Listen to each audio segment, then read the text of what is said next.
মুকুট অন্তর্ধান।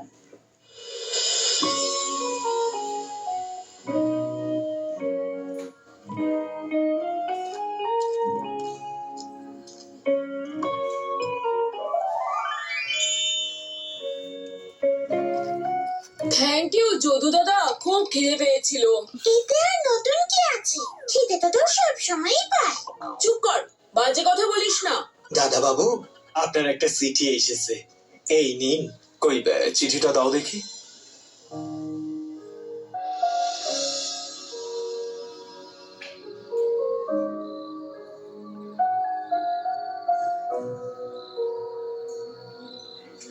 বুঝলি, এটা আমার এক পরিচিতর চিঠি। তার নাম হলো অখিল মণ্ডল। ওদের বাড়িতে রক্ষাকালী পুজোয় নিমন্ত্রণ করেছে চিঠি লিখে। আর শুধু আমাকে নয়, সঙ্গে তোদেরও নিমন্ত্রণ করেছে। তার মানে ওখানে ভোগের প্রসাদও খাওয়াবে? হ্যাঁ হ্যাঁ, নিশ্চয়ই খাওয়াবে। ওদের বাড়িতে অনেক বড় করে পুজো হয়, বিরাট আয়োজন। পরশুদিন পুজো, কিন্তু এখন থেকেই হয়তো বাড়িতে একদম জাঁকজমক শুরু হয়ে গেছে। কিন্তু কিন্তু কি কাশি মামা? ও লিখেছে যে শুধুমাত্র পুজোর জন্য নয়, আমাদের ওর বাড়িতে নিমন্ত্রণ করার আরো একটা নাকি বিছি নাকি এমন প্রয়োজন, যেটার জন্য ও আমাদেরকে এত তাড়াহুড়ো করে ডাকছে। চলো না গো কাশি মামা, আমরা যাই, ঘুরে আসি। তোরা যাবি? তাহলে কিন্তু কালকেই বেরোতে হবে। যদিও খুব বেশি দূরে নয়, গাড়ি করে গেলে ঘন্টাখানেকের রাস্তা। হ্যাঁ চলো না, আমরা যাই। পুজোর বাড়ি বলে কথা, খুব মজা হবে, ভালো ভালো ভোগ খাওয়া যাবে। ঠিক আছে, তাহলে কালকে বেরোবো।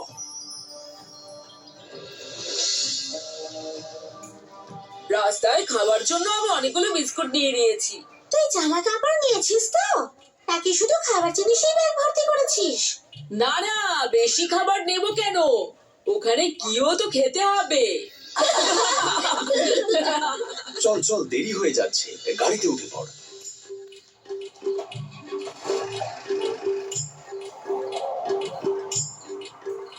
আরে তাড়াতাড়ি হাত চালা, এত আস্তে আস্তে কাজ করলে তো হয়ে গেল। দাদা, তাড়াহুড়ো করলে তো ফুলগুলো সব ভেঙে যাবে। না না না না না না না, একটাও ফুল যাতে না ভাঙে, ফুলের অনেক দাম এখন।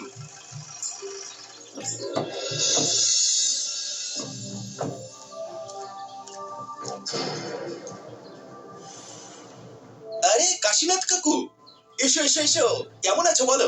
আরে আমি খুব ভালো আছি, তুমি কেমন আছো অখিল? আজ কতদিন পর আমাদের দেখা হলো। অনেক দিন পর দেখা হলো। সত্যি বলছি, তোমরা এসেছো দেখে আমার খুব আনন্দ হচ্ছে। যাই হোক, পরিচয় করিয়ে দিই। এরা হচ্ছে আমার ভাগনা আর ভাগ্নি। এরা সবাই কিন্তু খুব ব্রিলিয়ান্ট এবং স্মার্ট। খবরের কাগজে নিশ্চয়ই এদের ছবি তুমি দেখেছো। আলবাত দেখেছি, আমি ভাবতেও পারছি না এই বয়সে এত স্মার্টনেস। সত্যি সত্যি এরা খুব ব্রিলিয়ান্ট।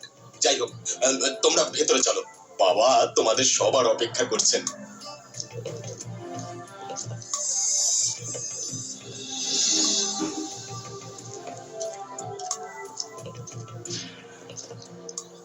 আরে এসো এসো কাশীনাথ, এসো। আরে সাবাস, খুদে গোয়েন্দার দল এসেছে দেখছি। কাশীনাথ, এটা কিন্তু তুমি খুব ভালো করেছো, ওদের সবাইকে নিয়ে এসে। বিশ্বাস করো, বলে বোঝাতে পারবো না আমার কতটা আনন্দ হচ্ছে। এই অখিল, ওদের জন্য কিছু জল খাবারের ব্যবস্থা কর তাড়াতাড়ি। না না, আপনি ব্যস্ত হবেন না, আমরা একদম ঠিক আছি। আপনি শান্ত হয়ে বসুন। নমস্কার। অনেক বড় হও বাবা, জীবনে খুব উন্নতি করো। আপনার শরীর কেমন আছে জেঠু? এই তো আছি বাবা, কোন রকম ভাবে আছি। আচ্ছা, তোমাদের জন্য আমি কিছু খাবার বলে দিই? না না, এখন কিছু খাবো না, বেরোনোর আগেই আমরা খেয়ে বেরিয়েছি। আচ্ছা অখিল, তুমি আমাকে একটা কথা বলো তো। তুমি আমাকে যে চিঠিটা পাঠিয়েছিলে, সেটাই লিখেছিলে কোনো একটা বিশেষ কারণে আমাদেরকে তোমার প্রয়োজন। কি কারণ সেটা বলো দেখি। কি হয়েছে অখিল দাদা, তোমাদের হঠাৎ চিন্তিত দেখাচ্ছে কেন? চিন্তারই বিষয় বিপদের সম্মুখীন হয়েছি, আর এই বিপদ থেকে আমাদের একমাত্র তোমরাই বের করতে পারবে। বিপদ? কিরকম বিপদ? আমাদের বাড়ির পুজো অনেক বছর পুরনো, বলতে পারো এটা শুধু আমাদের বাড়ির পুজো নয়, এটা পুরো গ্রামের পুজো। প্রত্যেকের সমান আবেগ এবং আস্থা আছে এই পুজো নিয়ে। যখন প্রথম প্রথম পূর্বপুরুষরা এই পুজো শুরু করেছিলেন, তখন আমাদের বাড়িতে পুজোটা মা কালীর হতো। কিন্তু যত দিন গেছে, ধীরে ধীরে আমাদের বাড়ির মা কালী পুরো গ্রামের বড় মা হয়ে উঠেছেন। কিন্তু এটা সমস্যা নয়। সমস্যাটা হলো, এই পুজো প্রথম শুরু করেছিলেন আমাদের পূর্বপুরুষ ধীরেন্দ্র কুমার মণ্ডল। যখন উনি প্রথম পুজো করেন, তখন বড় মায়ের মাথায় একটা মুকুট পরিয়েছিলেন। সেই মুকুটের মাঝখানে ছিল একটা গোলাপি হিরে। আর সেই পরম্পরাই এখনো চলে আসছে। মুকুটটা ছাড়া যেন বড় মাকে আমাদের বড় মা বলে মনেই হয় না। কিন্তু কিন্তু এইবার পুজোর আগে যখন ওই মুকুটটা পালিশ করার জন্য বের করা হয়, তখন আমার আর আমার বাবার সন্দেহ হয় যে এই হীরের মধ্যে আর সেই ব্যাপারটা নেই। মানে? তার মানে হলো মুকুটের মাঝখানে থাকা হিরেটা পাল্টে গেছে।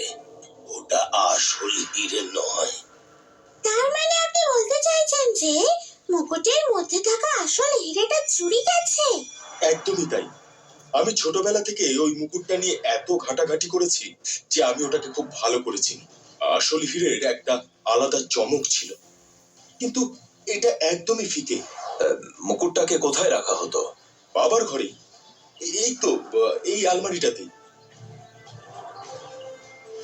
আপনাদের কি মনে হয় কে এমন কাজ করতে পারে? কারোর ওপর সন্দেহ আছে? আমার একজনের উপর সন্দেহ আছে। কার উপর? আমার ছোট ভাই, অর্থাৎ প্রদীপ মণ্ডল। কি বলছিস তুই অখিল?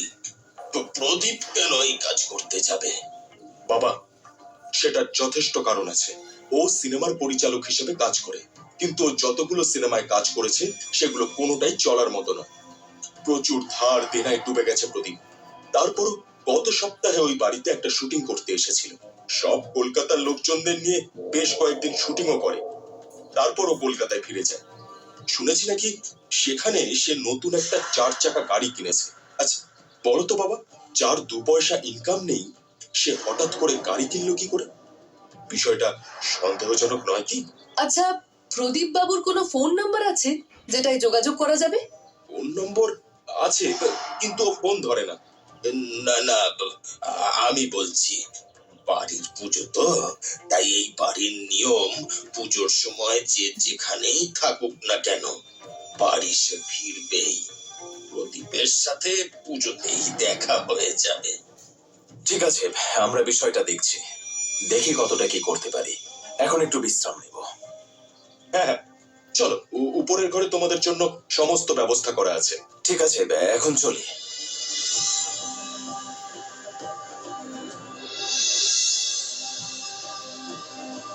কি মনে হয় তোজো, কে করতে পারে এরকম কাজ? মুকুটটা থাকতো সুকুমার জেঠুর ঘরে, এবং তাদের কথা অনুযায়ী উনি ঘর থেকে খুব একটা বাইরে যেতেন না। তাহলে বাইরের কারোর পক্ষে ঘরে এসে এই কাজ করাটা কঠিন। তবে প্রদীপ বাবুর সাথে কথা বলাটা খুব গুরুত্বপূর্ণ।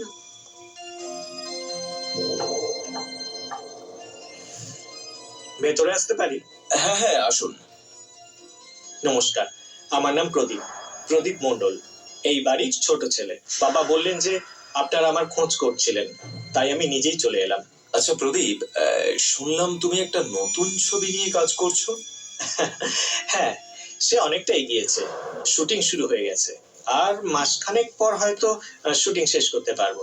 আচ্ছা প্রদীপ দাদা, তুমি নিশ্চয়ই জানো তোমার বাড়ির বড় মার মুকুটটায় একটা হিরে ছিল, আর সেই হিরেটা চুরি গেছে। হ্যাঁ, আমি যদিও আগে জানতাম না, আজকে একটু আগে বাবা বলল। তা তোমার কি মনে হয় কে করতে পারে এই কাজটা? দেখো, আমি তো এই বাড়িতে থাকি না, খুব কমই আসি, তাই এ বিষয়ে আমার কিছু বলা ঠিক হবে না। শুনলাম তুমি নাকি একটা নতুন গাড়িও কিনেছো। না, আমার এতটা সামর্থ্য নেই। যে গাড়ির কথা আপনারা জেনেছেন, সেটা আমার প্রডিউসার আমাকে কিছু দিনের জন্য ব্যবহার করতে দিয়েছেন। চাইলে আপনারা খোঁজ নিয়ে দেখতে পারেন। সত্যিই তোমার কারো উপর সন্দেহ নেই? ওই হিরেকে নিয়েছে সেটা তো আমি বলতে পারবো না, কিন্তু হতে পারে যারা বাইরে থেকে ওই মুকুট দেখতে আসতো তাদের মধ্যে কেউ হাত সাফাই করেছে। কত লোকই তো আসে, কি করে বুঝবেন কার মনে কি আছে?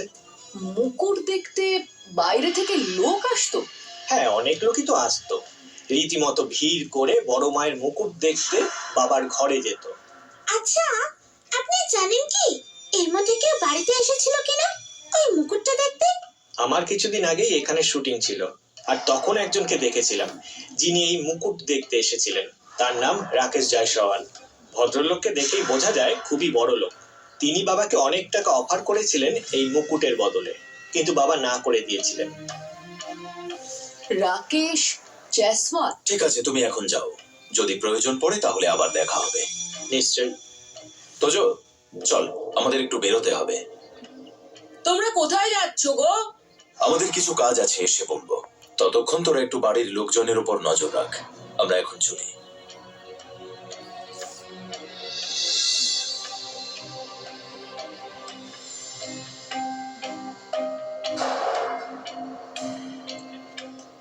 আচ্ছা, বলছিলাম যে মুকুটটার বিষয়ে কোনো সূত্র পেয়েছো?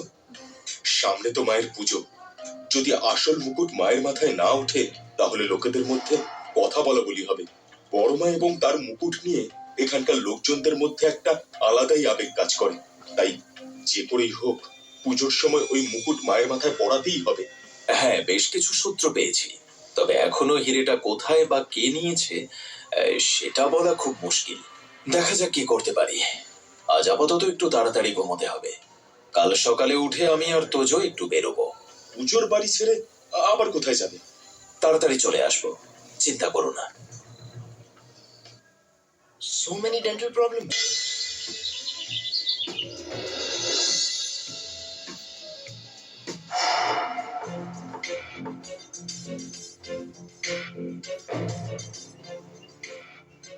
কাশীনাথ কাকু আর তোজো নেই? না, ওদের সকাল সকাল বেরোনোর কথা ছিল, বোধহয় ওরা বেরিয়ে গেছে। কিন্তু তোমার কি হয়েছে?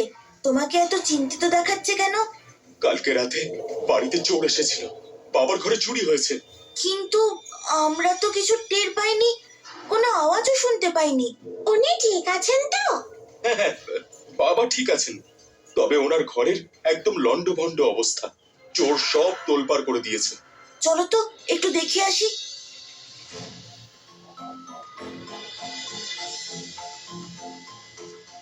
আপনি ঠিক আছেন তো? হ্যাঁ, আমার কিছু হয়নি। আচ্ছা, ঘরের যা অবস্থা দেখছি তাতে তো মনে হয় অনেকক্ষণ ধরেই চোর আপনার ঘরেই ছিল। তাহলে আপনি কাউকে ডাকেননি কেন? নাকি আপনিও টের পাননি? আমি রাতে ঘুমের ওষুধ খেয়ে ঘুমাই। আমি বুঝতেই পারিনি যে কখন চোর ঘরে এসে পুরো ঘর লন্ডভন্ড করে চলে গেছে। অখিল দাদা, তোমার ঘর তো পাশেই, তুমি কোনো আওয়াজ পাওনি? না, অদ্ভুত ভাবে আমিও কোনো আওয়াজ পাইনি। বাড়ির যে কাজের লোক সে কোথায়? সে তো কালকে দুপুরেই ছুটি নিয়ে বাড়ি গেছে, আজকে আসার কথা। বাড়িতে এত বড় একটা পুজো আর এই সময় ছুটি নিল, আর সেই ছুটির দিনেও এরকম একটা অঘটন। স্ট্রেঞ্জ। তোমরা কি তাহলে কাজের লোক মানে গোপালকে সন্দেহ করছো? এই মুহূর্তে দাঁড়িয়ে সন্দেহ আমরা সবাইকেই করছি। কোনো রহস্য সমাধান করতে গেলে সন্দেহটা তার প্রধান অস্ত্র। তার ভিত্তিতেই তো তদন্ত এগোয়। এখন আমাদের সন্দেহের তালিকা থেকে কেউ বাদ নেই। আচ্ছা জেঠু, চোর আপনার ঘরে আসার জন্য বাড়ির কোন দিক দিয়ে প্রবেশ করতে পারে কিছু বলতে পারবেন? ছাদের দিক থেকেই আসার একমাত্র রাস্তা আছে, বাকি চারিদিকেই তো লোকজন থাকে। তার মধ্যে পুজোর বাড়ি ভর্তি লোকজন, সামনে দিয়ে আসাটা কঠিন ব্যাপার। কেউ দেখে ফেলার ভয় তো চোরেরও থাকবে, তাই না? সেটাই তো অদ্ভুত ব্যাপার। পুজোর বাড়ি, বাড়ি ভর্তি লোক, কিন্তু একটা চোর ঢুকলো, ঘরটাকে লন্ডভন্ড করলো, অথচ কেউ কিছু টের পেল না। কি করে সম্ভব? যাই হোক, আমরা একটু বাড়ির চারপাশটা ঘুরে দেখি, দেখি কোনো সূত্র পাওয়া যায় কিনা। এখন তোজো দাদা আর কাশিম মামার থাকা খুব দরকার ছিল, ওদের এই বিষয়টা জানা খুব দরকার। হ্যাঁ, ওরা কখন আসবে জানি না, কিন্তু এলেই এই খবরটা দিতে হবে। চল আমরা একটু ছাদের দিকটা দেখে আসি। সুকুমার জেঠু বললেন ছাদের দিক থেকে নাকি বাড়িতে ঢোকার রাস্তা আছে। হ্যাঁ, ছাদের দিকটা দেখে আসি।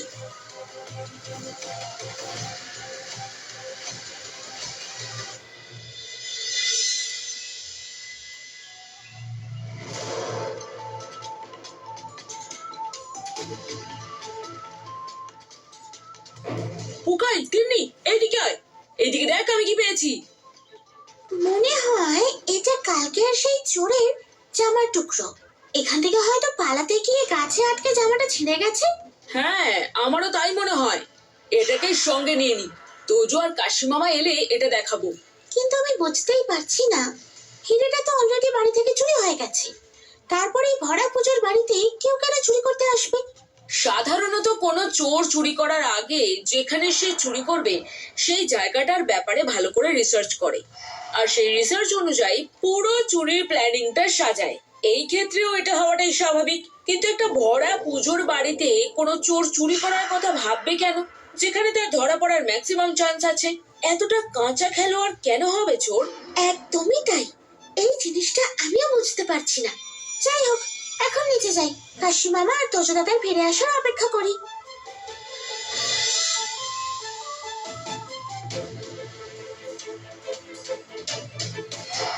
এই তো কাশি মামা আর তোজো দাদা এসে গেছে। কোথায় ছিলে তোমরা? এখানে কত কিছু ঘটে গেছে জানো? আমরা একটা কাজে বেরিয়েছিলাম বুকাই। যাই হোক, কি হয়েছে এখানে? জানো, কালকে এই বাড়িতে চোর এসেছিল। আমরা পুরো বাড়িটার তল্লাশি নিয়ে দেখেছি চোর বোধহয় ছাদের রাস্তা দিয়ে ভেতরে এসেছিল। তারপর সুকুমার জেঠুর ঘর লন্ডভন্ড করে দিয়েছে। আমরা ছাদে একটা ছেঁড়া জামার টুকরো পেয়েছি, গাছের ডালের সাথে লেগেছিল। হয়তো চোর পালানোর সময় গাছের ডালে জামাটা আটকে যায় আর ছিঁড়ে যায়। আমরা সবটা জানি চিকু। তোমরা জানো মানে? বুঝলাম না। আমরা সবটা জানি যে কালকে রাতে এই বাড়িতে চোর এসেছিল এবং পালাতে গিয়ে ওর নীল রঙের জামাটা ছাদে লাগানো টবের মধ্যে একটা কাঁটা গাছের সাথে ফেসে যায় এবং টান দিতেই ছিঁড়ে এক টুকরো ওই গাছে লেগে থাকে। কিন্তু তোজো, তুই এত কিছু জানলি কি করে? ধুর বোকা, চোরটা পালাতে গিয়ে আমাদের কাছে ধরা পড়ে যায়। তারপর আমাদের সাথেই মারামারিতে ওর জামাটা ছিঁড়ে ওই কাঁটার গাছে আটকে যায়। তোমাদের সাথে চোরের দেখা হয়েছিল? শুধু দেখা নয় তিন্নি, মারপিটও হয়েছিল। তবে চিন্তার কোনো কারণ নেই, চোর এখন পুলিশ কাস্টাডিতে রয়েছে। কিন্তু আমরা এবং বাড়ির কেউ এটার এক বিন্দু টের পাইনি কেন? আমরাও তো তোমাদের পাশেই ঘুমাচ্ছিলাম। ধৈর্য ধর চিকু, সময় আসলে সেটার উত্তরও ঠিক পেয়ে যাবি।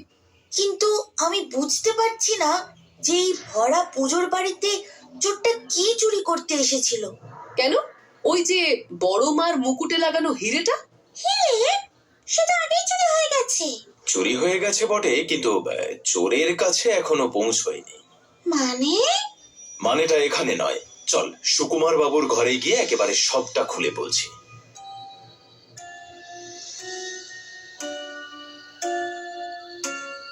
বড় মার পুজোর জন্য সব কাজ গোছানোটা যতটা জরুরি, বড় মায়ের মাথার মুকুটে আসল হিরেটা থাকাটাও ততটাই জরুরি, তাই নয় কি সুকুমার বাবু? কিন্তু সেই হিরে তো আর পাওয়া যায়নি। আলবাত পাওয়া গেছে। কি বলছো তোজো? মায়ের মুকুটের হিরেটা পাওয়া গেছে? হ্যাঁ অখিল দাদা, হিরেটাও পাওয়া গেছে আর হিরের চোরটাকেও পাওয়া গেছে। কোথায় সেই হিরে?